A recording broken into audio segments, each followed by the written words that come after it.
తండ్రి అయిన దేవుడికి కృతజ్ఞతాస్తుతులు. అదేవిధముగా కుడి వచ్చిన సహోదరి సహోదరులందరికీ ప్రభు నామమున వందనాలు తెలియజేస్తూ ఉన్నాను. మరి ఎండలు తీవ్రత పెరుగుతున్న దాన్ని మనము దృష్టిలో పెట్టుకుని మనము కార్యక్రమంలో ముందుకు వెళ్ళవలసిన అవసరం అయితే ఉన్నది.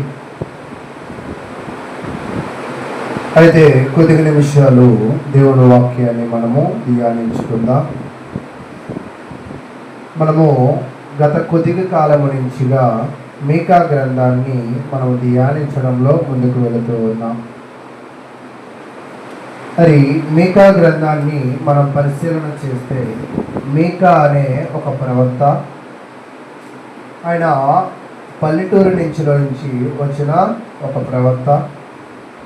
ఆయన సిటీ వాతావరణానికి కొన్ని వాక్యాలను తెలియజేస్తూ ఉన్నాడు. 3 సైకిల్స్ చూస్తూ ఉన్నాం. సైకిల్ అంటే ఏంటంటే వినడము, అంటే కాల్ పిలవడము లేదా వినడము, జడ్జిమెంట్ తీర్పు, ఎవిడెన్స్ వాళ్ళు చేసిన పాపాలకు ఎవిడెన్స్, తర్వాత హోప్. ఇలాంటి సైకిల్స్ని ఎన్ని చూస్తామంటే 3 సైకిల్స్ని మనం చూస్తూ ఉంటాం. అయితే ప్రియ సహోదరులారా, మనము ఎక్కడ ఉన్నామంటే 2వ సైకిల్లో ఉన్నాం. 2వ సైకిల్లో ఎక్కడ ఆగామంటే హోప్, అంటే ఆశ. ఈ మీకా అనే ప్రవక్త తన యొక్క జీవితంలో ఆయన జరిగిన దానిని ప్రకటించాడు, జరగవలసిన దానిని కూడా ఆయన ఏం చేస్తూ ఉన్నాడంటే ప్రకటిస్తూ ఉన్నాడు. చాలామంది కూడా నేటి తరపు పరిస్థితులలో జరిగిన దానినే తవ్వుకుంటూ అక్కడే కృంగిపోయి అక్కడే నశించిపోయి నువ్వు నన్ను అలా అన్నావు కదా, నువ్వు నన్ను అలా అన్నావు కదా అని ఆ మాటనే పట్టుకుని అక్కడే మానసికమైన శోభను అనుభవిస్తూ అలా ఉండిపోయే వాళ్ళు చాలామంది కూడా ఉన్నారు. కానీ దేవుడు ఏం తెలియజేస్తూ ఉన్నాడంటే ఆయన ఎప్పుడూ కూడా తన వాక్యము ద్వారా జనులకు ఆశను కలుగజేస్తూ ఉంటాడు. ఈరోజు దేవుని వాక్యము మన జీవితాలకి ఏం పుట్టిస్తుంది అంటే ఆశను పుట్టిస్తుంది అని మనం చదువుతూ ఉంటాం. చూడండి, మనం చూస్తున్నట్లయితే 1వ అధ్యాయంలో ఏమో యోధా ఇశ్రాయేలు యొక్క గురించి, 2వ అధ్యాయంలో ఏమో యోధా ఇశ్రాయేలులు చేసిన పాపము గురించి. అర్థమైందా? తర్వాత 4వ 5వ అధ్యాయంలో భవిష్యత్తు ఏం జరుగుతుందో, అంటే మొన్నటిదాకా మనం ఏం చదివామంటే జరిగింది చదివాం, అంతేనా? పోయిన ఆదివారం నుంచి ఏం చదువుతున్నామంటే భవిష్యత్, అంటే రేపేం జరుగుతుందో, అంటే భూత వర్త భవిష్యత్ కాలాలు ఎవరి చేతిలో ఉంటాయంటే అవి దేవుని చేతిలో ఉంటాయి. ఒక్కోసారి మానవులుగా ఉన్న మనము మన భవిష్యత్తును మార్చుకోవడానికి ప్రస్తుతం చాలా పనులు చేస్తూ ఉంటాం. కానీ ఒక్కోసారి మనం చేస్తున్న ఏ పని కూడా మన భవిష్యత్తుని మార్చకపోవచ్చు. కానీ మన భవిష్యత్తును మార్చగలిగింది ఎవరంటే దేవుడు అని మనమైతే నేర్చుకోవాలి. కాబట్టి ప్రియ సహోదరులారా, ఈ మీకా గ్రంథం 5వ అధ్యాయాన్ని చదువుతూ ఉన్నప్పుడు ఆ మీకా గ్రంథం 5వ అధ్యాయం ఎవరి గురించి చెప్తుంది అంటే భవిష్యత్తు గురించి చెప్తూ ఉన్నది అని మనమైతే నేర్చుకోవాలి. అయితే ఈ మీకా గ్రంథము 5వ అధ్యాయము భవిష్యత్తులో జరిగే ఏ విషయాలను చెప్తుంది అంటే లా, అంటే ఒక శాస్త్రము గురించి చెప్తూ ఉంది. మీకా గ్రంథం 5వ అధ్యాయం ఏం చెప్తుందంటే ఒక చర్చి గురించి చెప్తూ ఉంది, అంటే ఒక సంఘము గురించి చెప్తూ ఉంది. తర్వాత మీకా గ్రంథం 5వ అధ్యాయం మిలీనియం, అంటే జరగబోయే సంవత్సరాలలో జరిగే విషయాలను చెప్తూ ఉంది. కాబట్టి మీకా గ్రంథాన్ని 5వ అధ్యాయాన్ని మనం పరిశీలన చేస్తూ ఉన్నప్పుడు అది భవిష్యత్తు గురించి చెప్తుందని, భవిష్యత్తులో స్థానిక సంఘము గురించి చెప్తుందని, భవిష్యత్తులో జరిగే కార్యక్రమాల గురించి చెప్తుంది అని మనము వాటిని దృష్టిలో పెట్టుకునే అధ్యాయాన్ని ఏం చేయాలంట చదవాలి. కాబట్టి మరి అలా చదివే ప్రయత్నంలో మనము ముందుకు వెళ్ళడానికి మనం ప్రయత్నం చేద్దాం. చూడండి, మీకా గ్రంథము 5వ అధ్యాయం.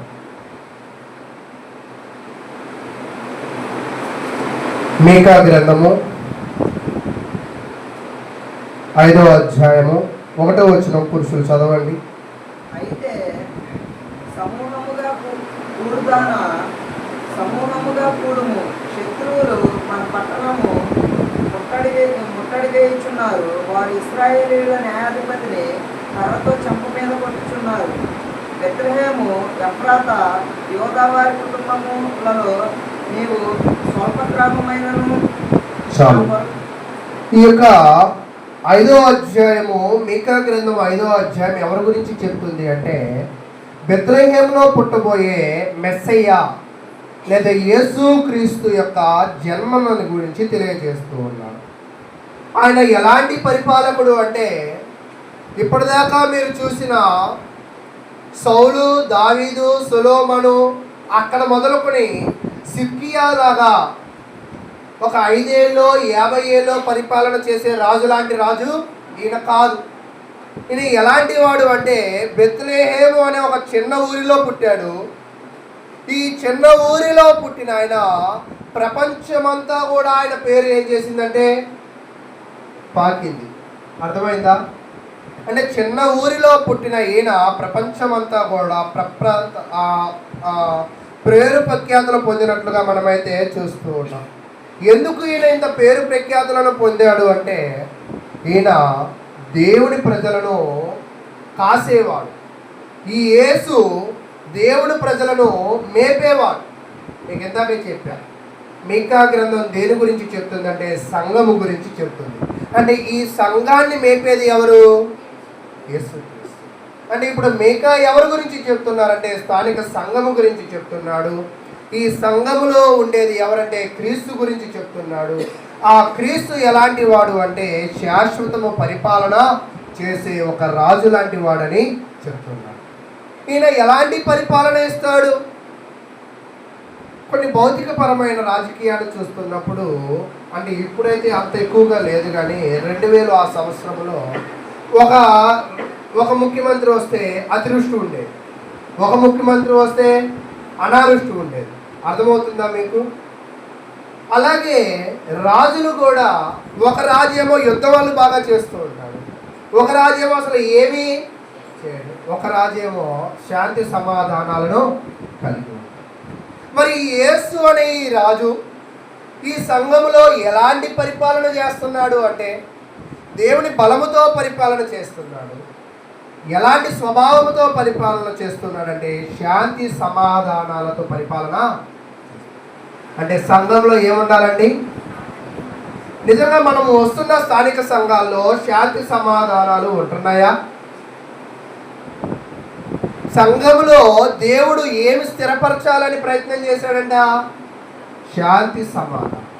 అంటే మీకు అర్థమవుతుంది, దేవుడు ఈ మీకా గ్రంథంలో సంఘము గురించి, యేసు రాజు గురించి, ఆయన దేవుని బలముతో పనిచేస్తాడని, ఆయన శాంతి సమాధానాలతో ముందుకి ఈ సంఘాన్ని తీసుకువెళ్తాడని మనం నేర్చుకోవాలి. అయితే దాని గురించి తెలియజేస్తూ ప్రస్తుతం ఉన్న వాతావరణం, అంటే ఆ రోజు ఉన్న వాతావరణం ఏమిటి అంటే అషూరు అనే ఒక రాజ్యం ఉంది.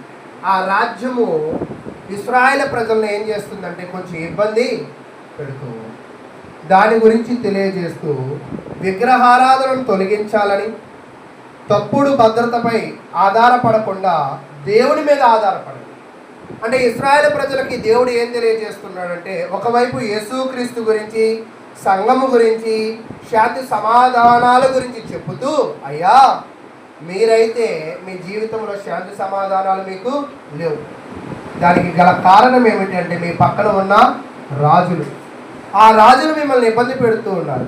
అయితే ఇబ్బంది పెట్టినప్పుడు మీరు ఎవరి మీద ఆధారపడుతున్నారంటే విగ్రహాల మీద ఆధారపడుతున్నారు.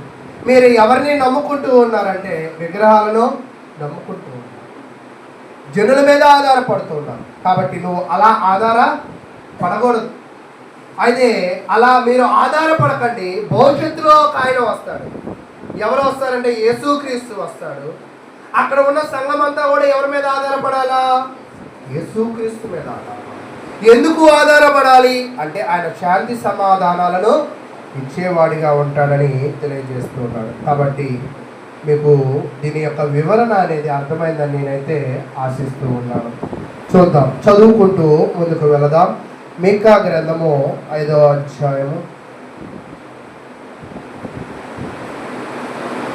2వ వచనాన్ని నేను చదువుతూ ముందుకు వెళ్తున్నాను. మీకా గ్రంథము 5వ అధ్యాయము 2వ వచనము. బెత్లెహేము ఎఫ్రతా యోదావారి కుటుంబాలలో, బెత్లెహేము ఎఫ్రతా యోదావారి కుటుంబాలలో నీవు స్వల్పమైనను నా కొరకు ఇశ్రాయేలును ఏలబోవాడు నీలో నుండి వచ్చు. అంటే వీళ్ళు శత్రు దేశాల నుంచి బాధింపబడుతున్నారు, శత్రువుల నుంచి ఇబ్బంది పడుతూ ఉన్నారు. ఇటువంటి వాతావరణంలో వాళ్ళకి ఒక ఆశని ఇచ్చాడు దేవుడు. ఏమిచ్చాడట? ఒక ఆశ కలిగించాడు. మీరు అందరు ఇబ్బందులు పడుతున్నారు కదా, మీ ఇబ్బందులన్నీ తీసేయడానికి ఒకళ్ళు వస్తారు. ఆయన ఎక్కడి నుంచో పుట్టాడు. ఎక్కడి నుంచి పుడతాడు? మీలో నుంచే పుడతాడు. మీలో నుంచే పుడతాడు. ఏ ఊరిలో పుడతాడంటే చిన్న ఊరిలో. ఆ చిన్న ఊరిలో పుట్టిన ఆయన మిమ్మల్ని ఏలతాడంట. ఏం చేస్తాడంట? మిమ్మల్ని. చిన్న ఊరిలో పుడతాడు, మీలో పుడతాడు, మిమ్మల్ని పరిపాలన చేస్తాడు. తర్వాత నీలో నుండి వచ్చును పురాతన కాలము మొదలుకొని శాశ్వత కాలము ఆయన ప్రత్యక్షమవుచుండెను. మీకా గ్రంథము 5వ అధ్యాయము 2వ వచనంలో ఇక్కడ తెలియజేస్తున్న విషయం ఏమిటి అంటే, బెత్లెహేములో ఎవరు పుట్టారు అంటే మత్తయి సువార్త చదివిన వాళ్ళకి అర్థమైంది. ఎవరు పుట్టారు బెత్లెహేములో? అనేకులు పుట్టారు. కానీ అనేకుల గురించి ఇక్కడ మాట్లాడుతున్నారు. అనేకులలో ఒక్కడు ఎవరంటే యేసుక్రీస్తు. కానీ ఈ ఒక్కడు ఎలాంటి వాడంటే నిత్యాధిపతి. ఆయన ఎలాంటి వాడంట?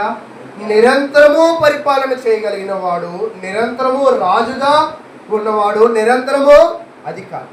ఒక ఫేమస్ వాక్య భాగం ఉంటుంది, ఎవరైనా చెప్పగలరా? అపోస్తలుల కార్యము 10:36 ఉంటుంది. ఎవరైనా చెప్పగలరా? యేసుక్రీస్తు అందరికీ ప్రభు. అంటే ఇప్పుడు పుట్టే ఈ బెత్లెహేములో పుట్టే ఇతను కేవలము ఇశ్రాయేలీయులకి మాత్రమే, యోధా వారికి మాత్రమే, గ్రీకులకు మాత్రమే, రోమీలకు మాత్రమే అధికారి కాదు. సొలొమోను కేవలము ఇశ్రాయేలీయులకు మాత్రమే రాజు, దావీదు కేవలము ఇశ్రాయేలు మాత్రమే రాజు, ఆహాజు కేవలము యూదులకు మాత్రమే. కానీ ఇప్పుడు పుట్టేవాడు ఎంతమందికి రాజు అంట? అందరికీ రాజు. అందరికీ రాజు, అందరికీ అధికారి. ప్రభు అంటే అధికారి. అక్కడ ఇంగ్లీష్ వర్డ్ ఏం వాడతాడంటే లార్డ్. ఏం వాడతాడంట? లార్డ్. లార్డ్ అంటే అర్థం ప్రభు. ప్రభు అంటే పరిపాలన. దానిని ఇంకా లోతుగా పరిశీలన చేస్తే లార్డ్ అంటే గాడ్. ఎవరంటండి? లార్డ్ అంటే గాడ్. యేసుక్రీస్తు దేవుడేనా అని నేను ఎవరైనా అడిగితే నువ్వేం చెప్పాలా? నీకు దేవుడేనా? నీ కుటుంబానికి దేవుడేనా? కొంతమందికి ఊరి దేవుళ్ళు ఉంటారు, తెలుసా మీకు? ఆ ఊరికే దేవుడు వాళ్ళు, ప్రపంచానికి దేవుడు కాదు. కానీ యేసుక్రీస్తు కేవలము ఎడారి దేశాలుగా అంటున్న ఇశ్రాయేలీయులకు మాత్రమే దేవుడు కాదు, సంపన్న దేశమైన అమెరికాకి మాత్రమే దేవుడు కాదు, పేద దేశమైన వారికి మాత్రమే దేవుడు. యేసుక్రీస్తు అందరికీ దేవుడు. ఆయన నిత్య అధికారి అని తెలియజేస్తూ ఉన్నాడు. అయితే ఆ అధికారి ఒక స్వభావాన్ని కలిగి ఉన్నాడు. ఏంటి ఆ స్వభావము అంటే అక్కడ చెప్తున్నాడు, పురాతన కాలము మొదలుకొని శాశ్వత కాలము ప్రత్యక్షమగుచుండెను అని చెప్తున్నాడు. మీకు అర్థమవుతుందా?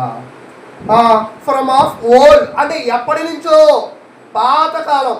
అంటే బైబిల్ జ్ఞానం కలిగిన వాళ్ళకి బైబిల్లో ఎన్ని యుగాలు ఉన్నాయో బాగా తెలుసు. ఎన్ని యుగాలు ఉంటాయి?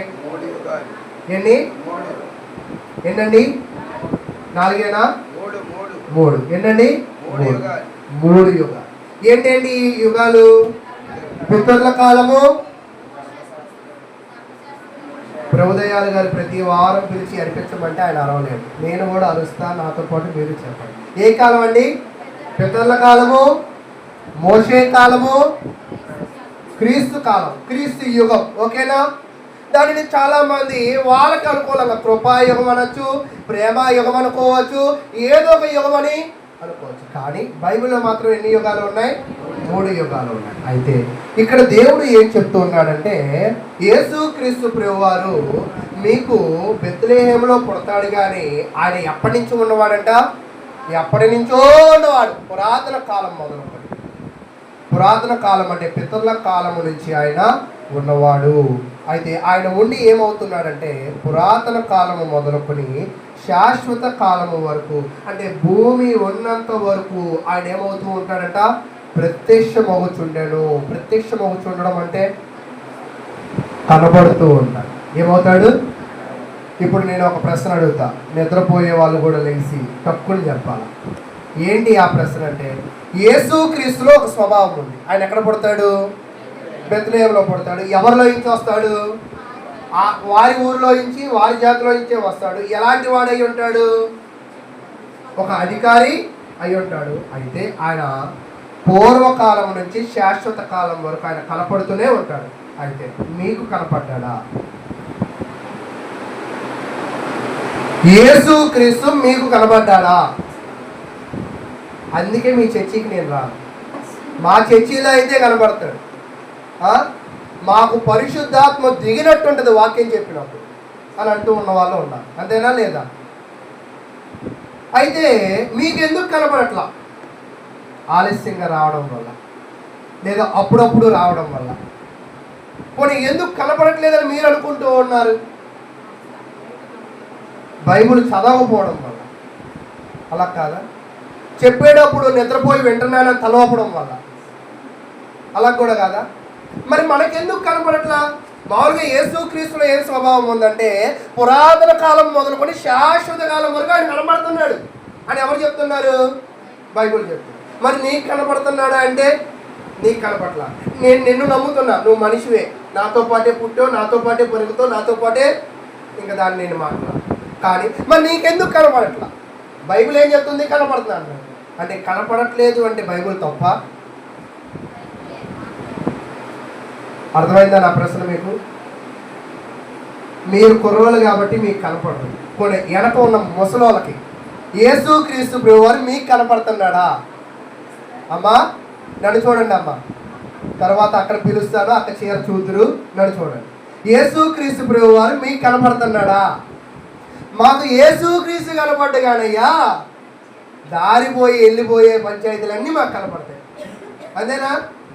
ఎవరు తిట్టుకున్నా మనకి అవసరం, ఎవరు కొట్టుకున్నా మనకి అవసరం, ఎవరి ఇంట్లో చిన్న శబ్దం వచ్చినా మనకి అవసరం. కానీ యేసుక్రీస్తు నాకు కనపడుతున్నాడు, ఇది అవసరమా అవసరం లేదా?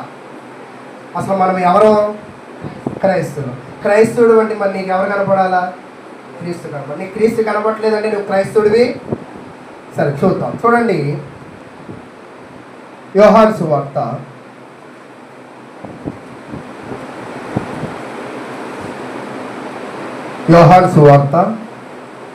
1వ అధ్యాయం 1వ వచనం నుంచి 3వ వచనం దాకా నేను చదువుతూ ఉన్నాను. ఆదియందు వాక్యము ఉండెను, వాక్యము దేవుని యొద్ద ఉండెను, వాక్యము దేవుడై ఉండెను అని. ఇప్పుడు ఎవరి గురించి మాట్లాడుతున్నాడంటే, ఏదో వాక్యం అంట, ఏదో వాక్యం, దాని గురించి మాట్లాడుతున్నాడు. ఆది అందు ఏముందంట? ఎప్పటి నుంచో వాక్యం ఉంది. అయితే ఆ వాక్యం ఎవరి దగ్గర ఉందంట? దేవుడి దగ్గర ఉంది. సరే, తర్వాత వాక్యము దేవుడే అంటే వాక్యము ఈజ్ ఈక్వల్ టు ఎవరు? దేవుడు. యేసుక్రీస్తు కాదు. అక్కడ ఎవరి గురించి చెప్పాడు? దేవుడి గురించి చెప్పాడు. ఈ వచనంలో మనం చూస్తున్నప్పుడు వాక్యం ఎప్పటి నుంచో ఉందంట? ఆది కాలం నుంచే ఉంది. అది ఎవరి దగ్గర ఉందంట? దేవుడి దగ్గరే ఉంది. అయితే అది ఎవరై ఉన్నారంట? దేవుడై ఉన్నాడు. తర్వాత కింద చదువుదాం. ఆయన ఆది యందు దేవుని యొద్ద ఉండెను, సమస్తము ఆయన మూలముగా.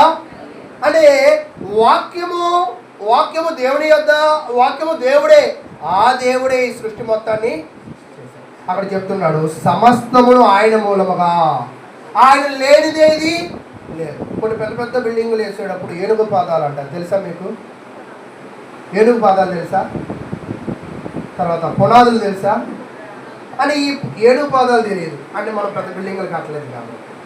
వాస్తవానికి పెద్ద పెద్ద బిల్డింగ్లు వేసేటప్పుడు ఏనుగు పాదాలు, అంటే పైన కన్స్ట్రక్షన్ బలంగా ఉండాలంటే బలమైన ఏనుగు పాదాలని వాటిని వేస్తూ ఉంటారు. అంటే ఏనుగుతో తీసుకొచ్చి ముద్ర వేయించాం. మనం ఒక్కోసారి కుడికాలు పెట్టి అంటాం కదా, ఆ ఏనుగు పాదం కాదు. అక్కడ బలంగా కట్టడం కొరకు చెప్పేదానిని ఏనుగు పాదాలు అని అంటారు.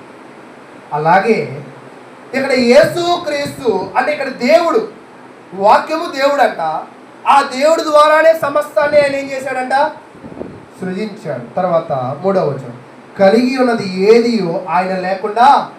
అంటే ఇక్కడ మీరు బాగా గమనించవలసిన విషయం ఏమిటి అంటే, సృష్టిలో కలిగి ఉన్న ఏ జీవి కూడా ఆయన ప్రమేయము లేకుండా రాలా. నీ ప్రమేయము లేకుండా నీ ఇంటిలోకి ఎవరైనా వస్తారా? నీ ప్రమేయము లేకుండా ఇంట్లో నుంచి ఎవరైనా బయటికి వెళ్తారా? అంటే ఈ సృష్టి ఎవరి ప్రమేయంలో ఉంది? ఈ సృష్టి ఎవరి చేతిలో ఉంది? దేవుని చేతిలో. ఆ దేవుణ్ణి ఏమంటున్నారంట? వాక్యం అంటే. అంటే నీకు సృష్టి కనపడుతుంది అంటే ఎవరు కనపడుతున్నట్టే? అర్థమైందా? అందుకేనండి మా ఇంటి ముందు ఉన్న చెట్టుకి నేను రోజు ఏం చేస్తా? అయితే సృష్టిని చూసి దేవుణ్ణి తెలుసుకోమన్నాడు, కానీ సృష్టిని దేవుడు ఎప్పుడు కూడా పూజించమని చెప్పడం. అది ఇక్కడ మీరు బాగా అర్థం చేసుకోవాల్సిన విషయం ఏమిటంటే, దేవుడు యేసుక్రీస్తు ప్రభువారు పురాతన కాలం నుంచి ఉన్నాడు, అందరికీ కనబడుతూ ఉన్నాడు. ఆ యేసుక్రీస్తే వాక్యమై ఉన్నాడు. ఏమై ఉన్నాడంట? వాక్యం.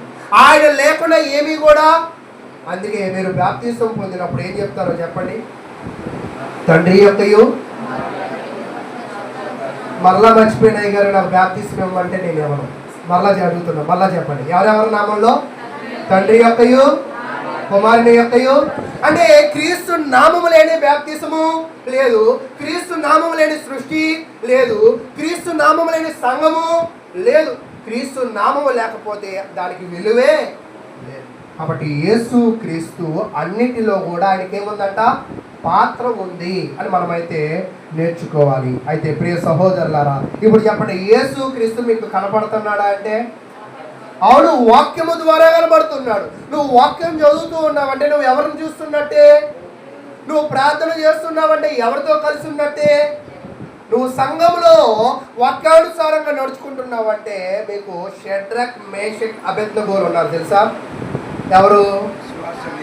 విశ్వాస వీరులో వాళ్ళ ముగ్గురు ఉన్నారు కదా. వాళ్ళ ముగ్గురిని ఆ యొక్క రాజు ఎక్కడ పడేయమంటాడు? అగ్నిగుండం. అక్కడ మీరు ఇంగ్లీష్లో చదవండి, గాడ్ ఆఫ్ సన్ అంటారు. గాడ్ ఆఫ్ అంటే ఏంటి అర్థం? దేవుని కుమారుడు. మీతో పాటు నేను కూడా మర్చిపోవాలి. కుమారుడైన దేవుడు. సన్ ఆఫ్ గాడ్ అంటే ఏంటంట? కుమారుడైన. అంటే ఇప్పుడు ఆ ముగ్గురితో పాటు విశ్వాస వీరులతో ఎవరున్నారు? యేసుక్రీస్తు. ఈరోజు నువ్వు కూడా విశ్వాసములో ఉంటే నీతో పాటు కూడా ఎవరుంటారు? యేసుక్రీస్తు. ఏ సమయంలో ఉంటారు? ఈరోజు నిజంగా బంధువులు ఎప్పుడు ఉంటారు మీరు చెప్పండి? ఎన్నడూ పలకరించిన అత్తమామ పండగలకి పిలుస్తూ ఉంటారు తెలుసా? అలాంటి పిలుపులు. ఎన్నడికి రాని చుట్టాలు పుట్టినరోజులకి వాటికి వస్తూ ఉంటారు తెలుసా? కానీ బాధలలో ఉండే వాళ్ళు ఎంతమంది ఉంటారు? సరే, మీ బాధల్లో ఉండే వాళ్ళు ఎంతమంది ఉన్నారు? మేము జనవరి 1వ తారీఖే చెప్తాం ఈ బాధలన్నీ, మీరు అడిగితే మామూలు రోజుల్లో మేము చెప్పం అని అంటారా? కానీ ఈ దేవుడు ఎలాంటి వాడు అంటే, యేసుక్రీస్తు ప్రభువారు పురాతన కాలము మొదలుకొని శాశ్వత కాలం వరకు, మానవ జన్మ మొదలుకొని మానవుడి యొక్క జన్మ ముగింపు వరకు బాధలలోనూ సంతోషములలోనూ వ్యాధులలోనూ ఖచ్చితంగా కట్టుకున్న భర్త నీకు తోడుంటాడో, ఒక్కోసారి నిన్ను విడిచి వెళ్ళిపోతాడు. కట్టుకున్న భార్య నీకు తోడుంటుందో, నిన్ను విడిచి వెళ్ళిపోతుందో. అయితే కానీ యేసుక్రీస్తు మాత్రం అంట ఉంటాడు, నీకు ప్రత్యక్షము అవుతూ ఉంటాడు అని అయితే నేర్చుకున్నాం. అవుతూ ఈయన ఏం చేస్తాడు? ప్రత్యక్షమయ్యి ఈయన ఏం చేస్తాడు? మీకా సువార్త 5వ అధ్యాయం 5వ అధ్యాయంలో 3వ వచనాన్ని నేను చదువుతూ ఉన్నాను. కాబట్టి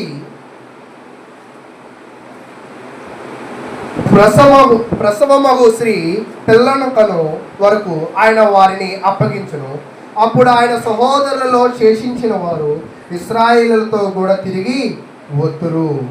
ఆయన నిలిచి యెహోవా బలము పొంది. ఎవరు నిలిచి? యేసుక్రీస్తు నిలిచి ఆయన ఎవరు బలం పొందుతాడంట? యెహోవా బలము పొంది తన దేవుడైన యెహోవా నామ మహాత్యమును బట్టి తన మందను మేపును. అంటే యేసు క్రీస్తు ప్రభువారు ఆయన భూమి మీదకి బెత్లెహేము ప్రాంతంలో వచ్చాడు. ఆ జనుల్లోనే పుట్టాడు, ఆ జనుల్లోనే పెరిగాడు, ఆ జనులతోనే ఉంటాడు. ఉంటూ ఆయన ఏం చేస్తాడు?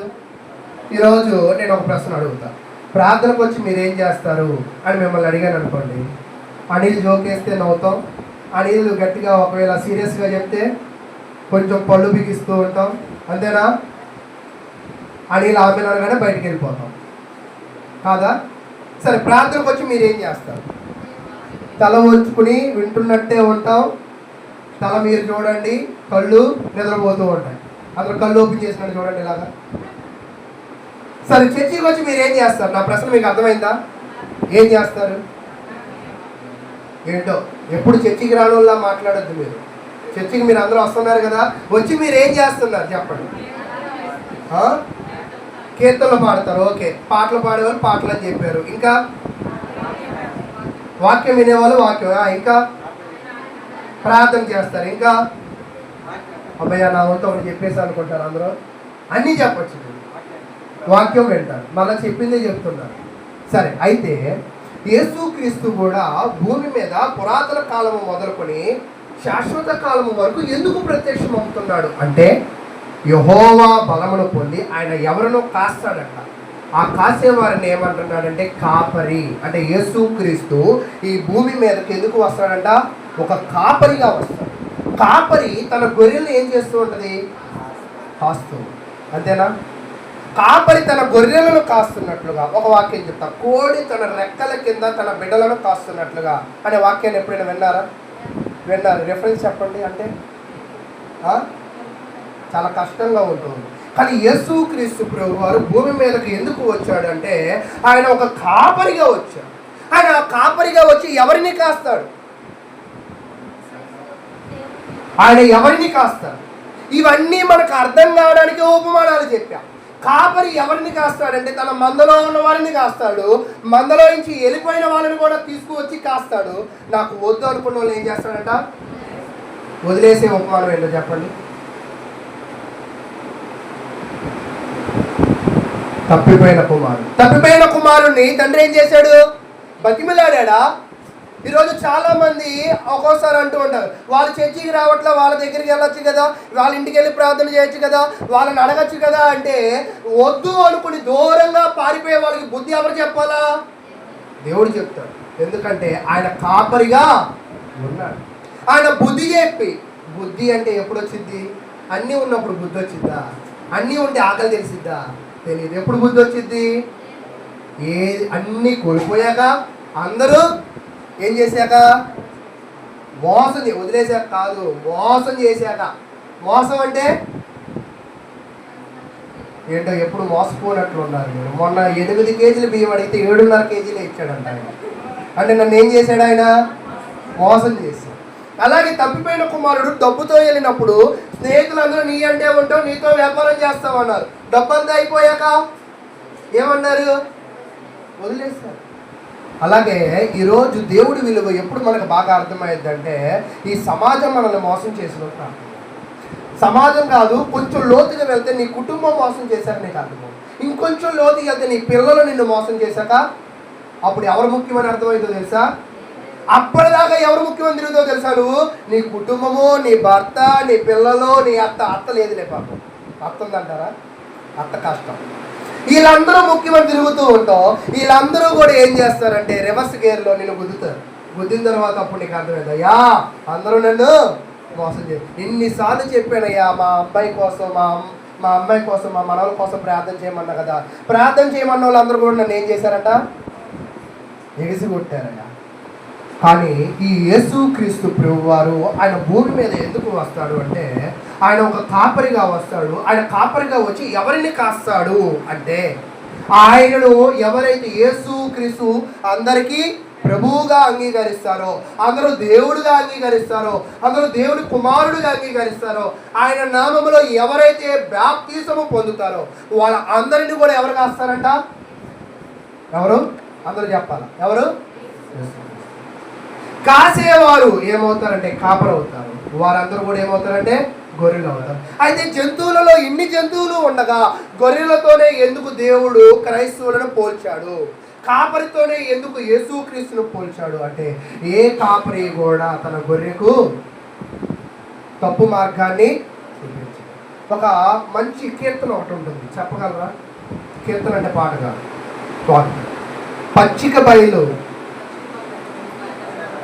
ఆయన నన్ను వరుండజేయు. అంటే ఒక నిజమైన కాపరి వారి గొర్రెలను ఎక్కడ బయలుపరుస్తాడంట, ఎక్కడ ఉంచుతాడంట? ఈరోజు నువ్వు నీ జీవితం బాగుండాలి అంటే ముందు క్రీస్తుడు తెలుసుకో, సంఘానికి రా. సంఘానికి వస్తే నిన్ను కాసేది ఎవరంట? క్రీస్తు. నిన్ను కాసే ఆ క్రీస్తు ఎడారి ప్రాంతంలో నిన్ను దాహము కాకుండా నిన్ను కాస్తాడు, ఆకలి దప్పులు లేకుండా నిన్ను కాస్తాడు. అటువంటి కాపరి మనకి ఉన్నాడు. ఎందుకు అటువంటి గొప్ప కాపరి అయ్యాడంటే, నేను ఎవరి బలాన్ని పొందాడంటే యెహోవా బలము పొందినాడు. అంటే యేసుక్రీస్తులో కూడా ఎవరి బలం ఉంది? యెహోవా బలం. అంటే తండ్రి బలం ఉంది. ఎవరిలో? కుమారుల్లో ఉంది. ఒక్కోసారి పండిత పుత్ర ఏమంటారు? అంటే తండ్రిలో ఉన్న కణాలు ఒక్కోసారి పిల్లల్లో ఉండవు. ఒక్కోసారి క్రైస్తవ బిడ్డలు ఏమనొచ్చు? క్రైస్తవులే కాదు, అదేనా? ఒక్కోసారి మనము క్రైస్తవులు అవుతాం, మన పిల్లలు, మన సంతానం. కానీ తండ్రి అమ్మ ఆ పాపని కింద కూర్చోబెట్టేసేయండి, మీరు కింద కూర్చోబెట్టండి, ఇక్కడ పడుకోబెట్టేసింది, ఇక్కడ పడుకోబెట్టండి, పడుకోవడానికి ఇటు వచ్చేసింది. అయితే ప్రియ సహోదరులారా, ఈరోజు మన జీవితంలో యేసుక్రీస్తుని కనపడుతున్నాడంటే, అవును కనపడుతున్నాడు. ఎక్కడ? సంఘాన్ని కాచే దగ్గర కనపడుతున్నాడు, సంఘ సహవాసంలో కనపడుతున్నాడు. నువ్వు ఈ సృష్టిలో ఉన్నావు, సమస్తము ఆయన మూలముగానే. దీనికి ప్యారలల్గా ఒక వాక్యం మీరు చెప్పగలరా? కీర్తన గ్రంథంలో, కీర్తన గ్రంథం 100వ కీర్తన చెప్పండి. సమస్త దేశములారా, దీనికి ప్యారలల్గా వాక్యం చెప్పమన్నాడు. ఆయనే మనలను మనము మనము మనము చూసారా? కలిసినాయా మీ అందరికీ? అంటే యేసు ఎందుకు కాపరి, నువ్వు ఎందుకు ఆయన గొర్రెవి అంటే, ఆయన గొర్రెలు అందరూ అవ్వలేరు. ఒక్కోసారి దొంగ గొర్రెలు ఉంటాయి. దొంగ గొర్రెలు అంటే ఏంటో చెప్పండి. మేము డైరీలో వర్క్ చేస్తున్నప్పుడు అన్ని గేదెలు, అన్ని పాలు ఇచ్చే గేదెలు కాదు, అంతేనా? అందరూ విశ్వాసులే, అందరూ పరిపూర్ణమైన విశ్వాసులు.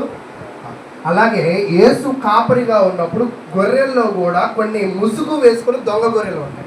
దొంగ గొర్రెలు అంటే ఏంటి అర్థం? అంటే క్రీస్తును ప్రభువుగా ఒప్పుకుంటున్నాయి కానీ, నోటితో ఒప్పుకుంటున్నాయి కానీ వాక్యానుసారంగా అవి నడవడిక లేదు. అలాంటి వాటిని ఏమంటారంటే దొంగ గొర్రెలు అంటారు. ఈరోజు నిజంగా క్రైస్తవులు ఒక్కోసారి ఇలా ముసుగు కప్పుకుంటూ ఉన్నాం కదా. ఎందుకు ముసుగు కప్పుకుంటున్నావు అని ఎప్పుడైనా నిన్ను నువ్వు ప్రశ్నించుకున్నావా? తల మీద వేసుకుంటూ ఉంటావు. ఒక్కోసారి పాప అది సిల్క్దో కాటన్తో, కాటన్ అయితే ఉంటుంది, సిల్క్ అయితే, తర్వాత బెనారస్ అయితే, పొట్టు అయితే, ఎంత విలువైంది కడుతూ ఉంటావు అంత బాగా జారుతూ ఉంటుంది. అంత బాగా జారిద్దని తెలుసుకోవడం దాన్నే కట్టుకొస్తావు. ఎక్కడికి?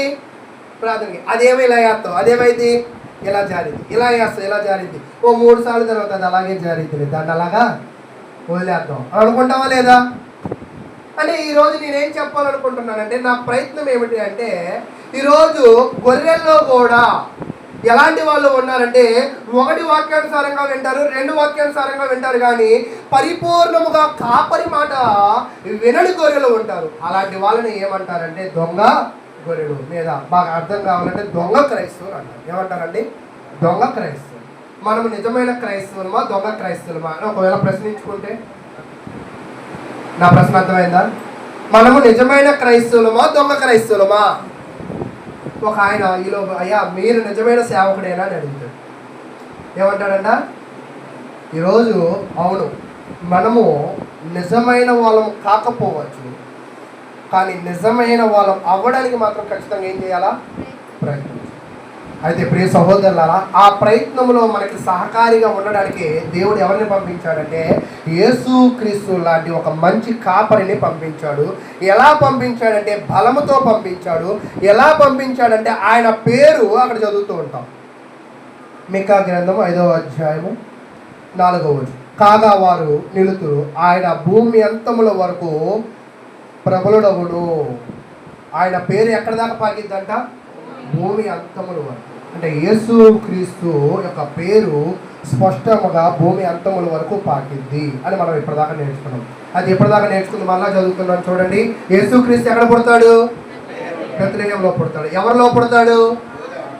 వారిలోనే పుడతాడు. ఎవరిని పరిపాలన చేస్తాడు? వారినే పరిపాలన కాదా? ఈ ల్యాండ్ చెప్పట్లా, మీ సంఘంలోనే ఉన్నట్టున్నారు. ఎవరిని పరిపాలన చేస్తాడు? అందరినీ పరిపాలన చేస్తాడు. అంతేనా? అయితే ఈ అందరినీ పరిపాలన చేసే విధానము, అందరినీ కాసే విధానము ఈ ప్రపంచానికి ఒక ఆశ్చర్యంగా ఉంది. అయితే చూడండి 5వ వచనం చదువుతాం. ఆయన వచ్చి ఏం స్థిరపరుస్తాడు అంటే ఆయన సమాధానమునకు కారకుడవును. ఆయన దేనికి కారకుడవుతాడంట? ఈరోజు క్రైస్తవుడమైన నీవు, నీ మాట, నీ ప్రవర్తన, నీ నడవడిక సమాధానముకు కారకుడువేనా?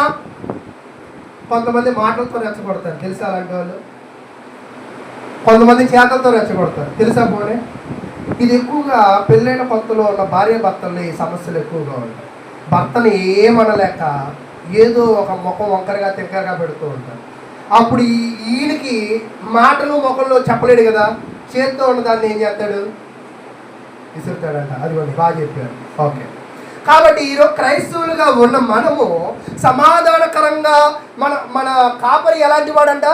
సమాధానాన్ని స్థిరపరిచేవాడు. నువ్వు నిజముగా ఆయన గొర్రెవైతే, నిజముగా ఆయన ప్రజలమైతే, నిజముగా ఆయన చేత నువ్వు సృష్టింపబడిన వాడివి నువ్వు అనుకుంటే, నీవు కూడా నీ మాట ద్వారా, నీ ప్రవర్తన ద్వారా, నీ నడవడిక ద్వారా ఏం స్థిరపరచాలి? సమాధానాన్ని ఖచ్చితంగా స్థిరపరచాలి. ఇటు వచ్చేసేసి సమాధానాన్ని స్థిరపరచాలి. ఇప్పుడు చెప్తున్నాడు, అయ్యా భవిష్యత్తులో వచ్చే యేసేమో ఖచ్చితంగా సమాధానం స్థిరపరుస్తాడు.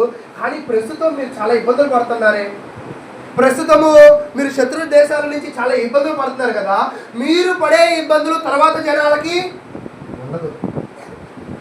అయితే చదువుతాం. అషూరు మన దేశంలో చొరబడి మన నగరాలలో ప్రవేశింపగా వాని నిద్రించుటకు మేము 7 గొర్రెల కాపర్లను 8 ప్రధానులను నియమింతుము. అయితే భౌతికంగా మిమ్మల్ని కాపాడుకోవడానికి మీరు నాయకులను, ప్రధానులను నిలవబెట్టుకుంటారు. కానీ ఈ సమస్తము ఎవరి మూలంగా కలిగిందో, ఎవరి మూలంగా బాప్తిసం పొందావో, ఎవరి మూలంగా సంఘంలో ఉన్నావో, సంఘములో ఉండే ప్రతి ఒక్క వ్యక్తి జీవితంలో సమాధానాన్ని కూడా ఎవరిస్తారంట? అంటే నీ జీవితంలో సమాధానం లేదు అని నువ్వు అన్నావంటే నువ్వు ఎవరి ప్రజలవి కావు? క్రీస్తు గొర్రెవి, క్రీస్తు ప్రజవి. అంటే నువ్వు సమాధానంగా లేవు అంటే దానికి గల కారణం ఖచ్చితంగా నీ ప్రవర్తన అవ్వచ్చు, నీ మాట అవ్వచ్చు, నీ ఆలోచనలు అవ్వచ్చు, నీ డెసిషన్స్ అంటారు కదా అవి. కానీ యేసు క్రీస్తు దేనిని స్థాపించడానికి వచ్చాడంటే శాంతి రాజ్యం అంటారు కదా, ఆయన శాంతి రాజ్యాన్ని స్థాపించాడు. కాబట్టి ప్రియ సహోదరులారా, ఈ 5వ వచనంలో యేసు శాంతికి కారకుడు, శాంతి స్థాపకుడుగా మనం నేర్చుకోవాలి. అయితే తీర్పు ఎవరికి? తీర్పు అంటే మీరేమో యేసును నమ్ముకోవాలి, మీరేమో దేవుని నమ్ముకోవాలి. మీరు నమ్ముకోలా. మీరు ఎవరిని నమ్ముకున్నారు? మనుషులను నమ్ముకున్నారు, రాజులను నమ్ముకున్నారు, అధికారులు నమ్ముకున్నారు. కాబట్టి మీ బతుకులు ఇలాగే ఉంటాయి అని చెప్తూ 10వ వచనం నుంచి మనం చదువుదాం. 10వ వచనాన్ని చదువుకుందాం. ఆ దినమున నేను నీలో గుర్రములు ఉండకుండా వాటిని బొత్తిగా నాశనము చేతును, నీ రథములను మాపివేతును, నీ దేశమందున్న పట్టణములను నాశనము చేతును, నీ కోటలను పడగొట్టుదును, నీలో చిల్లంగి వారు లేకుండా నిర్మూలము చేతును. కాబట్టి ప్రియ సహోదరులారా, యేసు క్రీస్తు రాజ్యములో ఎవరికి అవకాశము లేదు అంటే విగ్రహారాధికులకి అవకాశము లేదు. చిల్లంగి అంటే మంత్రశాలకు అవకాశము, జ్యోతిష్యాలు చెప్పుకునే, భవిష్యత్తును చెప్పుకునే వారికి అవకాశము, భవిష్యత్తు కొరకు అనేకులు చుట్టూ తిరిగే వాళ్ళకి అవకాశము. మరి ఎవరి మీద ఆధారపడతాలి అంటే వాళ్ళందరూ కూడా యేసు క్రీస్తు మీదే ఆధారపడాలి. ఈరోజు నేనేం చెప్తున్నానంటే నువ్వు నిజముగా దేవుని మీదే ఆధారపడుతున్నావా? ఈరోజు చాలామంది వాళ్ళ జీవితంలో ఎవరి మీద ఆధారపడతారు? మీరు చెప్పండి, మీకు తెలిసిన విషయాలు చెప్పండి అమ్మా. ఎవరి మీద ఆధారపడతారు? ఈరోజు ఈఎంఐ కట్టాలి, ఇప్పుడు ఎవరి మీద ఆధారపడతావు నువ్వు? ఆ? నీ ఉద్యోగం మీద ఆధారపడతావు, నీ జీతం మీద ఆధారపడతావు. నీకు ఎంతో కాలం నుంచి బిడ్డలు లేరు, ఇప్పుడు దేని మీద ఆధారపడతావు? IVF సెంటర్ మీద ఆధారపడతావు. దేని మీద? IVF centre. నీకు గొడవలు ఉన్నాయి నీ కుటుంబంలో, ఇప్పుడు ఎవరి మీద ఆధారపడతావు? పెద్ద మనుషుల మీద ఆధారపడతావు, నీ కోపం మీద ఆధారపడతావు, అంతేనా? కానీ ఇక్కడ దేవుడు కోరుకుంటుంది ఏమిటంటే, అయ్యా ఇప్పటిదాకా బ్రతుకుతుంది మీ సరైన బతుకు కాదు, మీకు సరైన కాపరి లేదు, న్యాయాధిపతులను పంపాను, రాజులను పంపాను, ప్రవక్తలను పంపాను, వాళ్ళ వల్ల మీ జీవితాలు మీరేమీ మార్చుకోవాలి. చివరికి ఇప్పుడు ఎవరిని పంపిస్తానంటే నా ప్రియ కుమారుణ్ణి పంపిస్తా. ఆయన ఎక్కడ పుడతాడు? బెత్లెహేంలో పుడతాడు, మీలోనే పుడతాడు, మీకు కాపరిగా ఉంటాడు, నా బలాన్ని కలిగి ఉంటాడు, నా బలముతో నీకు శాంతిని దయచేస్తాడు. అయితే నువ్వు ఆ శాంతిని పొందాలి అంటే ఇప్పుడు నువ్వు ఎవరి మీద ఆధారపడాలా? క్రీస్తు మీద ఆధారపడాలి. నిజంగా నువ్వు క్రీస్తు మీద ఆధారపడుతున్నావా? నువ్వు నిజంగా క్రీస్తు మీదే ఆధారపడితే నీకు దేవుడి కార్యక్రమాల్లో ఎవరైనా చెప్తేనే అర్థమవుతుందా, లేదా నీ అంతటా నీకే అర్థమవుతుందా? మీరు ఎప్పుడైనా బాగా, నేను కొన్ని విషయాలు చెప్తాను. కుక్కని మీరు చిన్న చిన్న కుక్క పిల్లలు ఉంటాయి తెలుసా మీకు? చిన్న చిన్న కుక్క పిల్లలు ఉన్నప్పుడు ఆ కుక్క పిల్లలు మనుషులు ఎమ్మడ పడుతూ ఉంటాయి, అందరూ ఎమ్మడ పడుతూ ఉంటాయి. ఎందుకు పడుతూ ఉంటాయి? కరవడానికి కాదా? దేనికి? పెద్ద కుక్కకి తెలుసు ఈడేం పిల్లికి కూడా బెచ్చం పెట్టడానికి, చిన్న కుక్క తెలియదుగా. ఇదేమో ఆకలితో ఉండిద్ది, తల్లి దగ్గర కొంతసేపే పాలు తీసుకునేది, తర్వాత మళ్ళా ఎవరైనా మనిషి వస్తే ఏమనుకుంటుంది, నాకేమైనా పెడతాదేమో అని. పెడుతుందని ఎక్కడ తిరిగిద్ది? బాగా బాగా గమనించి చెప్పండి. మీ వెనక ఎప్పుడైనా కుక్కలు పడితే చెప్పండి, బాగా కాళ్ళ దగ్గరే పడుతూ ఉంది. ఎందుకని? ఇలా ఇసురుతాం కదా. అంటే అంటే ఆ కుక్కలో ఉన్న ఒక చిన్న స్వభావం ఏంటంటే, అది దానికి ఏదైనా వేసేదాకా నిన్ను అడుగు తీసి అడుగు, అది మనకు అర్థం కాక ఇది నన్ను కలిసిద్దని మనం ఏం చేస్తాం? దాన్ని ఇలా అంటాం. దాన్ని ఇలా అనగానే ఎవరు వస్తారు? పాలిచ్చే తల్లి వచ్చు. అందుకే పిల్లలు కలిగిన కుక్కల దగ్గరికి ఎవరిని పంపియో? పిల్లల్ని పంపి. అది పెద్దోళ్ళని కూడా పంపియో, మనకు కూడా భయమే. ఎందుకంటే దాని స్వభావం మనకి సరిగా అర్థం కాదు. ఇంకా మీకు బాగా అర్థం అవడానికి రవీస్ కాలం ముందే ఉన్నాం కాబట్టి ఇంకోటి అర్థం అవడానికి చెప్తాను. మీరు ఎప్పుడైనా బట్టలు ఉతికేటప్పుడు ఒక పాము వచ్చింది అనుకోండి, ఇప్పుడు మీరేం చేస్తారు? పైకి వస్తారు, అంతేనా? సరే, మీరైతే పైకి వస్తారు. ఆ పాము యొక్క స్ట్రాటజీ శాస్త్రజ్ఞులు సైన్స్ ఏం చెప్తుందంటే, పాము ఎందుకు కాటేసిద్ది అంటే వీళ్ళు నాకేమైనా చేస్తారేమో అనే భయంతో అది ఏం చేసిద్దంట, మనం ఏం చేస్తాం, అది మనకేమైనా చేసిద్దేమో భయంతో మనం దాన్ని కొట్టి చంపేద్దాం అనుకుంటాం. ఈ మధ్యలో కాన్వర్జేషన్ మనకి మాట్లాడడం రావట్లా. ఎవరితో? కుక్కలతో, పాములతో. అసలు కుక్కలతో, జంతువులతో కాదు, ఇంట్లో వాళ్ళతో మాట్లాడడమే మనకు చేత కాదు. నిజం అంటారా, అబద్ధం అంటారా? నా మాటలు మీకు అర్థమయ్యాయా? కుటుంబంలో ఎంతమంది ఉంటారు పట్టుమని? ఈ నలుగురికి ఒకే పొయ్య, ఈ నలుగురికి ఒకే గిన్నె, నలుగురికి ఒకే బీరువా. నిజమా, అబద్ధమా? కానీ ఈ నలుగురు మనస్తత్వాలు ఒక బీరువాలాగా, ఒక పొయ్యలాగా, ఒక రేకులాగా ఒకటిగా ఉండవు. ఎందుకో తెలుసా? మాట్లాడుకో. ఏం చేయరంటండి? ఈరోజు ఆ కుక్క పిల్లతో దాని స్ట్రాటజీ అర్థమైతే నీకు అర్థమవుతూ ఉంటుంది. ఓకే, పాము గురించి తెలుసుకుంటే ఓకే, దాని గురించి అర్థమవుతుంది. అందుకే పాము నాగస్వరం వినగానే అది కాటేయడం మానేసింది. ఎందుకంటే దానికి అర్థమవుతుంది, దాంతో మాట్లాడడానికి ఉపయోగించేది ఏంటంటే నాగస్వరం. కాబట్టి ప్రియ సహోదరులారా, ఇక్కడ నేనేం చెప్పాలనుకుంటున్నానంటే, బెత్లెహేములో పుట్టే క్రీస్తు, ఇశ్రాయేలు ప్రజలలో పుట్టే క్రీస్తు కొత్త సంఘాన్ని స్థిరపరుస్తాడు. ఆ సంఘానికి ఆయనే ఏమవుతాడంట? కాపరిగా ఉంటాడు. అయితే నేను చెప్తున్నాను, ఆ కాపరి కాన్వర్జేషన్ నీకు అర్థమవుతుందా? ఆ కాపరి విధి విధానాలు నీకు అర్థమవుతున్నాయా? అర్థమవుతుందమ్మా? కాపరి విధి విధానాలు నీకు అర్థమవుతాయి. అసలు ఆ కాపరి ఎందుకు వచ్చాడు? ఆ కాపరి దగ్గరికి మనం ఎందుకు వెళ్ళాలా? ఆ ప్రార్థనలో మనం ఎందుకు ఏకీభవించాలా? ఇది నీకు అర్థమవుతుందా?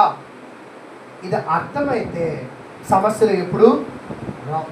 ఇది అర్థం కాకపోవడం వల్లనే మనం ఎవరి మీద ఆధారపడతామంటే, మన ఉద్యోగాల మీద, మన వ్యాపారాల మీద, లేదా రకరకాల భౌతికమైన వాటి మీద మనము ఖచ్చితంగా ఆధారపడతాం.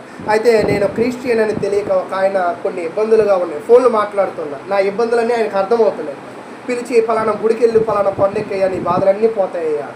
అంటే ఈరోజు నేనేం చెప్పాలనుకుంటున్నానంటే, చాలామంది వాళ్ళ జీవితాలు శాంతి సమాధానాలుగా ఉండాలని ఏవేవో ఎక్కుతున్నారు. కానీ క్రైస్తవ్యం ఏం చెప్తుందంటే, నీ జీవితం శాంతి సమాధానాలుగా ఉండాలంటే ఎవరు తెలుసుకోవాలంటే, నీ ముందున్న కాపరిని, ఎవరినంటే యేసు క్రీస్తుని బాగా తెలుసు. అది క్రీస్తు నీకు ఎలా అర్థమవుతుంది?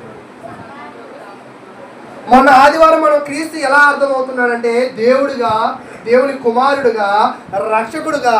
అది చెప్తూ ఉంటాడు ఒక ఫేమస్ వాక్య భావం, దావీదు పట్టణమునందు నేడు రక్షకుడు ఎవరి కొరకు? పలానా కులము, పలానా మతము, పలానా రాజ్యం అని ఉందా? మీ కొరకు. మీ కొరకు అంటే అందరి కొరకు. అసలు నీకు అర్థమైందా యేసు క్రీస్తు నీ కొరకే వచ్చాడని? నీ కొరకే వచ్చాడు, నిన్నే కాయడానికి వచ్చాడు, నిన్నే చూస్తున్నాడు, నీ నుంచి ఆయన ఆశలు కలిగి ఉన్నాడని నీకు అర్థమైతే నీవు ఆయన దగ్గరే. నిజముగా తప్పిపోయిన కుమారుడు, ఇతను నిజముగా నా తండ్రి, ఇతను పెంచితేనే నేను పెరిగా, ఇతను ఇస్తేనే నేను బతికా, ఇతను పెంచితేనే నేను చదివా అని చిన్న కుమారుడికి బాగా అర్థమైతే తండ్రిని విడిచేవాడా? ఈరోజు సంఘములో కూడా క్రీస్తే కాపరి, క్రీస్తే దేవుడు మనకి ఇచ్చిన బలము, క్రీస్తు ద్వారానే శాంతి సమాధానం అని నీకు అర్థమైతే సంఘాన్ని విడిచిపెడతావా? నా పాయింట్ మీకు అర్థమైందా? అంటే ఈరోజు మనకి క్రీస్తు గురించి సంపూర్ణమైన అవగాహన లేకపోవడం వల్లనే ఎవరిని విడిచిపెడుతున్నాం మనం? సంఘాన్ని విడిచిపెడుతున్నాం. సంఘాన్ని విడిచిపెడుతున్నామంటే ఎవరిని నిరాకరిస్తున్నట్టో తెలుసా? క్రీస్తు ప్రభు వారిని నిరాకరిస్తున్నాం. అయితే ఇది ఒక్కోసారి ఎంత చెప్పినా కూడా దానిలో ఉన్న భావాన్ని జనాలు అర్థం చేసుకోరు. అది అర్థం చేసుకోకపోవడం వల్లే నీ జీవితంలో సమస్యలు నీకు అర్థమవుతుందా? కాబట్టి ప్రియ సహోదరులారా, ఈరోజు మీ జీవితాలలో ఎక్కువ సమయాన్ని మొబైల్ ఫోన్స్లోను, సోషల్ మీడియాకిను, మరి సంపాదన కొరకు, వీటి కొరకు మీరు ఖర్చు పెడుతూ దానిలో సంతోషాన్ని ఎతికే ప్రయత్నం చేస్తున్నారు. కానీ మీ సమయాన్ని దేవుని కొరకు ఖర్చు పెట్టండి. ఎక్కువ కాలం వద్దు, 1 సంవత్సరం ఖర్చు పెట్టండి. నేను పూర్ణ హృదయంతో దేవుని సేవించాను కానీ నాకు సంతోషము దొరకలేదు అంటే ఇంక నువ్వు పొరపాటున జీవితంలో ఎప్పుడు దేవుడిని ఆశ్రయించు. ఉన్న కొంతకాలమైన దేవునితో బలంగా ఉండే ప్రయత్నించు. తుమ్మితే ఊడిపోయి ఎలా ఉండకూడదు? తుమ్మితే ఏం ఊడిపోయిందంట? ముక్కు ఊడిద్దా? కానీ తుమ్మితే ఇప్పుడు ఈ ముక్కు ఏమైపోయిందంట? ఈరోజు మనం ఎలాంటి సంఘస్థులుగా ఉన్నాం? తుమ్మితే ఊడిపోయే ముక్కులాగా ఉంటున్నామా, లేదా బలమైన స్థానిక సంఘంగా ఉంటున్నామా? అయితే ప్రియ సహోదరులారా, ఈరోజు మన జీవితాలు ఎలాగ ఉన్నాయో ఒకసారి ఆలోచన చేస్తారని నేను తెలియజేస్తూ ఉన్నాను.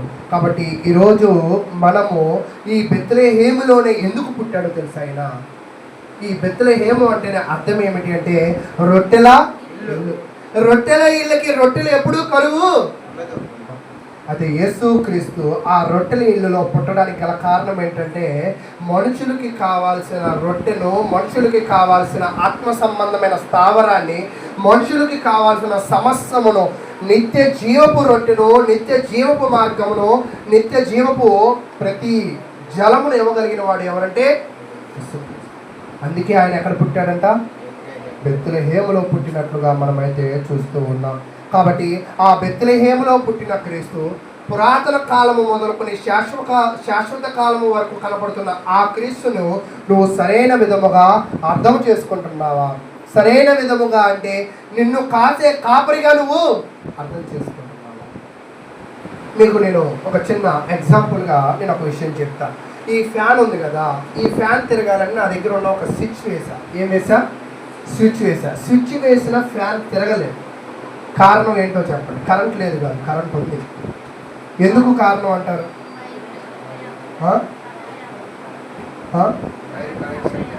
లైట్ పని చేయట్లేదా? నేను చెవులో డ్రాప్స్ వాడుతున్నా, కొంచెం చెవి తక్కువగా వినపడుతుంది. గట్టిగా చెప్పండి. కనెక్షన్ సరిగా లేదు. ఈరోజు వాక్యం చెప్తున్నాము, నీకు అర్థం కావట్లా, అయినా నువ్వు గై కొనట్లేదంటే నీకు సంఘానికి ఏం లేదు? కనెక్షన్ లేదు. కనెక్షన్ లేకపోతే నష్టం ఎవరికి? కాబట్టి ప్రియ సహోదరులారా, నువ్వు యేసుతో కనెక్షన్ కలిగి ఉన్నావా? క్రీస్తు సంఘముతో కనెక్షన్ కలిగి ఉన్నావా? సంఘంతో కనెక్షన్ కలిగి ఉంటే సంఘాన్ని కాపరిగా కాపరిగా, క్రీస్తుని నాయకుడిగా, క్రీస్తుని సేవకుడిగా, క్రీస్తుని రక్షకుడిగా నువ్వు అంగీకరించినట్లు అవుతుంది. సంఘముతో కనెక్షన్ తెగిపోతుంది అంటే నువ్వు కాపరిగా క్రీస్తుని అంగీకరించిన. లేదండి నేను అప్పుడప్పుడు ఉంటానండి అంటే అప్పుడప్పుడు ఉంటే నువ్వు సరైన కనెక్షన్ కలిగిన వాడివి కాదు. ఒకవేళ అలా కనెక్షన్ సరిగ్గా లేకపోతే ఏం జరుగుతుంది? ఎఫెసీయులకు రాసిన పత్రిక 2వ అధ్యాయం, ఎఫెసీయులకు రాసిన పత్రిక 2వ అధ్యాయము 14వ వచనాన్ని మనం చదువుతాం. ఆయన మన సమాధానమై ఉండి, మనకేమై ఉన్నాడంట? ఇందా మీకు చెప్పా, కుక్కలు ఎందుకు కరుస్తున్నాయి, పాములు ఎందుకు కాటేస్తున్నాయి అంటే వాటికి మనకి కాన్వర్సేషన్ సరిగ్గా లేదు. ఈరోజు దేవుడికి నీకు కాన్వర్సేషన్ సరిగ్గా లేకపోవడం వల్ల నీ జీవితంలో సమస్యలు, లేకపోవడం వల్లనే నీ భర్త, భార్య, బిడ్డల మధ్య క్లాషెస్. అయితే నీకు సమాధాన పరచడానికి ఎవరు వచ్చారంటే ఒక కాపరి వచ్చాడు. ఆయన ఎవరంట? యేసుక్రీస్తు. ఆయన వచ్చి 14వ వచనం నాతో పాటు చదవండి. ఆయన మన సమాధానమై ఉండి మీకును మాకును ఉండిన ద్వేషమును, అంటే యేసుక్రీస్తు వచ్చింది ఎందుకంటే ద్వేషాన్ని బలపరచడానికి కాదు. ఆయన ఏం తీసేయడానికి వచ్చాడంట? ద్వేషాన్ని తీసేయడానికి వచ్చాడు. అనగా విధిరూపకమైన ఆజ్ఞల గల ధర్మశాస్త్రమును తన శరీరమందు కొట్టివేయట చేత, అంటే యేసుక్రీస్తు వచ్చింది ఎందుకు అంటే గతంలో దేవునికి మీకు జనులకి కాన్వర్సేషన్ సరిగ్గా జరగకపోవడం వల్లే జనాలు ఏమైపోతున్నారంటే నాశనం అయిపోతున్నారు, దూరం అయిపోతున్నారు, చెదిరిపోతున్నారు. అలా చెదిరిపోకూడదు అంటే ఒక కాపరి ఖచ్చితంగా, అలాంటి కాపరి 5 ఏళ్ళు 10 ఏళ్ళు 50 ఏళ్ళు కాదు. అయితే ఒక ప్రశ్న అడుగుతా, మరి ప్రశ్న వేయగానే ఆన్సర్ చెప్పండి, మళ్ళీ ఇంటికి వెళ్ళేటప్పుడు అలా చెప్పకండి. ఇప్పుడే ప్రశ్న ఏంటంటే ఎక్కువ కాలం పరిపాలన చేసిన రాజా వెంటనే చెప్పద్దు, ఆలోచించు ఒక నిమిషం. ఎక్కువ కాలం పరిపాలన చేసిన రాజా యెరొబాము, రెండో యెరొబాము ఎంతకాలం చేశాడు చెప్పండి? ఎక్కువ కాలం పరిపాలన చేశాడు. మీరు అందరూ కూడా చూసి ఆ లేఖనం ఎక్కడ ఉందో గ్రూప్లో పెట్టండి. అర్థమైందా? మీకు ఒక పరీక్ష. సరే, తర్వాత ప్రియ సహోదరులారా, రాజులు మానవులు ఎప్పుడూ కూడా 5 ఏళ్ళు 10 ఏళ్ళు 50 ఏళ్ళు 52 ఏళ్ళు పరిపాలన చేయగలుగుతున్నాడు. కానీ ఇప్పుడు దేవుడు తక్కువ కాలం కాదు, ఎక్కువ కాలం కాపరి కావాలి.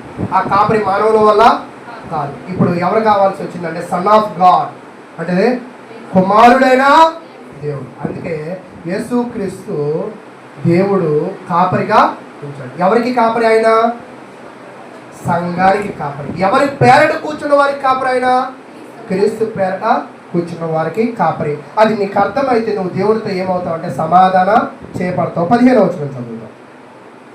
ఇట్లు సంధి చేయొచ్చు, ఈ ఇద్దరిని తన యందు ఒక నూతన పురుషునిగా సృష్టించి. ఈరోజు యేసుక్రీస్తు నీకు కాపరిని అర్థమైతే, యేసు శాంతిని దయచేస్తాడు, సమాధానాన్ని దయచేస్తాడని నీకు అర్థమైతే నీలో ఎవరు కనపడాలంట? నూతన పురుషుడు కనపడాలి. ఎవరు? నూతన పురుషుడు. నూతన పురుషుడు అంటే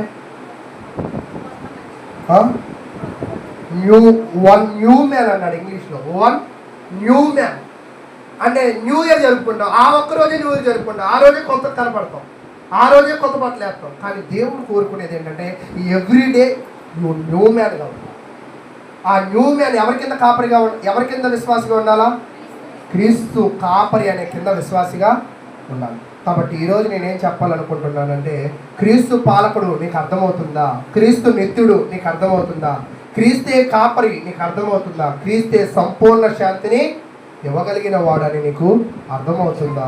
కాబట్టి ప్రియ సహోదరులారా, ఇవన్నీ నీకు అర్థమైతే మీకా గ్రంథము 5వ అధ్యాయంలో ఆయన ఏం చెప్తూ ఉన్నాడంటే 13వ వచనాన్ని చదువుకున్నాను. మీకా గ్రంథము 5వ అధ్యాయము 12వ వచనం. మీకా గ్రంథం 5వ అధ్యాయం 12. మేఘములను చూచి మంత్రించు వారు ఇక నీలో ఉండరు. అంటే ఈ సంఘంలో ఎవరు ఉండరంట? విగ్రహారాధికులు ఉండరంట, మాంత్రికులు ఉండరంట, చిల్లంగి పెట్టే వాళ్ళు ఉండరంట, అసమాధానంగా ఉండే వాళ్ళు ఉండరంట, దేవుడికి దూరంగా ఉండేవాళ్ళు. అంటే నువ్వు దేవుడి దగ్గరికి వస్తున్నావు అంటే నువ్వు ఎవరి మనిషి? ఇప్పుడు నువ్వు దేవుడి దగ్గరికి రావడం లేదు అంటే నువ్వు ఎవరి మనిషి కావు? దేవుడి మనిషి. సంఘంలో కేవలం ఎవరు మాత్రమే ఉండగలరు అంటే వాళ్ళు మాత్రమే. 13వ వచనం. నీ చేతి పనికి నీవు మ్రొక్కుకున్నట్లు చెక్కిన విగ్రహములను దేవతా స్తంభములను నీ మధ్య ఉండకుండా నాశనము చేతును. నీ మధ్యలో దేవతా స్తంభములు ఉండకుండా వాటిని పెళ్ళగింతును. నీ పట్టణములను పడగొడుతును. ఇక్కడ మీరు బాగా గమనించండి. నేను బాగా వివరంగా చెప్తూ ఉన్నాను. ఏంటి వివరం అంటే, క్రీస్తు ప్రభు వారి ద్వారా ఒక సంఘాన్ని స్థాపిస్తా అన్నాడు. దాంట్లో దేవుడు క్రీస్తు అవుతాడు, క్రీస్తు జనాలు వాళ్ళు అవుతారు, ఆయనే కాపరిగా ఉంటాడు, ఆయనే నాయకుడిగా ఉంటాడు, ఆయనే నిత్యుడిగా ఉంటాడు, ఆయనే వాళ్ళని నడిపిస్తాడు. కానీ అక్కడ ఉన్న జనాల గురించి చెప్తాడు. మీరు వాక్యానుసారంగా లేరు కాబట్టి మీరు అందరూ ఏమైపోతారంట? నాశనం అవుతారు. అంటే మన నాశనానికి గుర్తేంటో తెలుసా? మనం దేవుణ్ణి నమ్మకపోవాలి, వాక్యానుసారంగా జీవించకపోవాలి. ఎవరైతే అలాంటి వాళ్ళు ఉంటారో దేవుడు వాళ్ళ మీద అత్యాగ్రహము అంటే చాలా పెద్దగా కోపము చెప్తూ ఉన్నాడు. 15వ వచనం, నేను అత్యాగ్రహం తెచ్చుకుని నా మాట ఆలకించని జనులకు ప్రతీకారము. ఈరోజు కొంతమంది మనుషులు కోపాన్ని మనం తట్టుకోలేము, కానీ దేవుడు కోపగించుకుంటే తట్టుకోగలవా? అది కూడా మామూలు కోపం కాదంటే ఎలాంటి కోపం అంట? అత్యాగ్రహం. ఇప్పటిదాకా మీరు దేవుని మీద ఆధారపడలేదు, దేవుని సహాయకుడిగా చేసుకోలేదు, దేవుని కాపరిగా చేసుకోలేదు, వాక్యానుసారంగా మీరు లేరు. కానీ ఇప్పటికీ కూడా మీరు అలాగే ఉంటే మీ అందరి మీద కూడా ఏమొచ్చిందంట? దేవుడికి అత్యాగ్రహం వచ్చింది. అత్యాగ్రహానికి మీరు గురి కాకూడదు అంటే మీరు ఎవరిని తెలుసుకోవాలంటే మెస్సయ్యను తెలుసుకోవాలి. మెస్సయ్యను ఏమని ఒప్పుకోవాలి? కాపరిగా, రక్షకుడుగా, నిత్యము పరిపాలన చేసే రాజుగా, ఆయన యొక్క పర్యవేక్షణలో నువ్వేమవ్వాలంట? ఎదిగేవాడిగా ఉండాలని తెలియజేస్తున్నాడు. ఇదే యెహోవా దేవుడి మాట. అది అంటే దేవుడు మనకేం తెలియజేస్తున్నాడంటే, పాత నిబంధన మొదలుకొని శాశ్వత కాలం వరకు మనల్ని ఎవరిని తెలుసుకోమంటున్నాడంటే యేసు క్రీస్తుని తెలుసుకోమంటున్నాడు. అయితే క్రైస్తవ సహోదరులారా, మీరు క్రీస్తుని తెలుసుకుంటున్నారా? క్రీస్తుని తెలుసుకోమంటున్నారంటే, అయ్యా మనం 40 రోజుల శ్రమ దినాలు చేయట్లేదు కదయ్యా అంటారు. అంతేనా?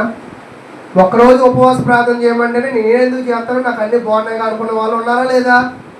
చాలా దూరాభారం అనే వాళ్ళు ఉన్నారా లేదా? కానీ 40 రోజుల ఉపవాస ప్రార్థన గురించి మాట్లాడతారు, శిలువ మరణాల గురించి మాట్లాడతారు, క్రిస్మస్ల గురించి మాట్లాడతారు. క్రీస్తును నువ్వు తెలుసుకోవాల్సింది ఏమిటంటే, ఈస్టర్ గాను, గుడ్ ఫ్రైడే గాను, క్రిస్మస్ గాను నువ్వు తెలుసుకోవడం. క్రీస్తును తెలుసుకోవడం అంటే ఏంటంటే ఆయనను అంగీకరించడము, ఆయన కోరుకునే విధముగా నువ్వు బ్రతకడం. ఈరోజు చాలామంది కూడా ప్రార్థనలో రాని వాళ్ళు కూడా పెద్ద పెద్ద ఆలయాల్లోకి వెళ్ళి దూపం దగ్గరికి వెళ్ళి తల వచ్చే వాళ్ళు ఉంటారు తెలుసా? అంటే ఇక్కడ దేవుడు ఏం తెలియజేశాడంటే, ఆయన కట్టే సంఘంలో ఏముండవంటే విగ్రహాలు. ఈరోజు కొన్ని దేవస్థలాలుగా చెప్పబడుతూ ఉంటాయి కదా, దాంట్లో ఏముంటున్నాయి? విగ్రహాలు. అంటే అవి దేవుడు కట్టిన సంఘము. ఏ సంఘములో అయితే బొమ్మ ఉండదో అదే దేవుని, ఏ సంఘములో అయితే క్రీస్తు నియమం ఉంటుందో అదే దేవుని, ఏ సంఘములో అయితే దేవుని జనాంగం ఉంటుందో అదే దేవుని. మరి నా ప్రశ్న ఏంటంటే, సీతారాంపురం సంఘం దేవుని సంఘమేనా? సంఘమే అని చెప్పడం కాదు, సంఘంగా నువ్వు బ్రతుకుతున్నావా? ముందు సంఘంలో క్రమం ఉందా? నీలో సంఘంలో ఐక్యత ఉందా? సంఘంలో ప్రేమ ఉందా? సంఘంలో శాంతి సమాధానాలు ఉన్నాయి? చెప్పడం ఏముంది? ఈ నాలుక ఆడిస్తే సరిపోతుంది. కానీ దేవుడు కోరుకునేది ఈ నాలుకను కాదు. అందుకే చెప్తుంటాడు పరిశీలన శాస్త్రులు, మీరు జీలకర్రలోనో సోంపులోనో 10వ భాగం ఇస్తే నీ డబ్బులు ఎవరికి కావాలి? నీ రూపాయి పరలోకంలో చెల్లిద్దా? మీ రూపాయి పరలోకంలో చెల్లిద్దా? పరలోకంలో కాదు, ఈ ఇండియన్ కరెన్సీని లండన్లో చెల్లించండి, ఈ ఇండియన్ కరెన్సీని అమెరికాలో వాడండి, చెల్లదు. కరెన్సీ దాకా కాదు. ఈరోజు మీరు మీ ఊరు వెళ్ళడానికి టికెట్ తీసుకోండి, 2 వారాల తర్వాత వెళ్ళండి, టికెట్ చెల్లిద్దా? చెల్లని వాటిని ప్రభుత్వాలే రిజెక్ట్ చేస్తున్నాయి. నీ భక్తి దేవుడికి చెల్లే విధమైన భక్తిగా ఉందా, చెల్లని విధమైన భక్తిగా? అసలు నీ భక్తి చెల్లుతుందా దేవుని విషయంలో? మీరు ఎప్పుడైనా ఇలా ఆలోచన చేశారా? నేను ఇంత భక్తిగా ఉన్నాను కదా, నా భక్తి దేవుడికి చెల్లిద్దా చెల్లదా? మేము కొత్తలో మా నాన్న దగ్గర వ్యాపారం చేసినప్పుడు నేను చాలా చిన్న కుర్రోడిని, ఇక్కడ ఎవరు లేరు ఆ వయసులో, చాలా చిన్న కుర్రోడిని. 500 నోటు వచ్చింది. నేను 8 చెకప్పులు చేసేవాడిని. ఎన్ని చెకప్పులు అంటే ఒక 500కి ఇన్ని చెకప్పులు చేస్తున్నావు ఎందుకని? 500 నష్టపోతాం కదా. ఈరోజు నిన్ను నువ్వు చెకప్ చేసుకోకపోతే, నిన్ను నువ్వు చెక్ చేసుకోకపోతే నువ్వు దేవుణ్ణి కోల్పోతావు, పరలోకాన్ని కోల్పోతావు, నీ జీవితాన్ని కోల్పోతావు. కాబట్టి మీ జీవితాలు మీరు కోల్పోకూడదు అంటే ఖచ్చితంగా దేవుని నమ్ముకోండి, సంఘంలో విధేయులుగా ఉండండి, వాక్యానుసారంగా జీవించగలని కోరుకుంటూ మరి ఇంకా సమయాన్ని ముగిస్తూ ఇంతవరకు ఓపిక మీ అందరికీ ప్రభు నామమున వందనాలు తెలియజేస్తూ ముగిస్తూ ఉన్నాను. కాబట్టి ప్రియ సహోదరులారా, మరి మీకా గ్రంథాన్ని 5వ అధ్యాయాన్ని కూడా మనము ఈ రోజుతో ముగించాం.